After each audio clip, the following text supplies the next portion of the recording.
बाई मोबाईल, अरे थोडी तरी आमच्या कष्टाची जाणीव ठेव रे. अरे मी माझं गंठन गाण ठेवलं कारण तुला मंथनच्या क्लासेसला जाता यावं म्हणून. म्हटलं माझं पोरग स्टडी करतंय तर त्यासाठी गरम गरम कढी आणि आळूची वडी बनवू. अरे पण तू तर आमच्याच आयुष्याला काडी लावायला निघाला रे. Sorry ना मम्मी. अरे तुझा बाप अदानी अंबानी नाहीये, तो अडाणी आहे. मग तू का केलं लग्न पप्पा सोबत?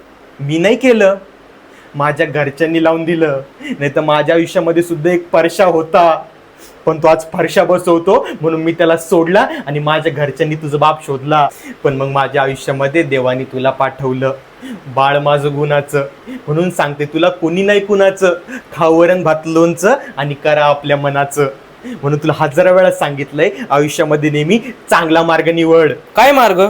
उदाहरण देते कसं, पादणे आणि ढेकर देणे या दोन्ही गोष्टी एकाच ठिकाणावरून येतात, ते म्हणजे पोट. पण एकाचा मार्ग चुकीचा आहे आणि एकाचा मार्ग बरोबर.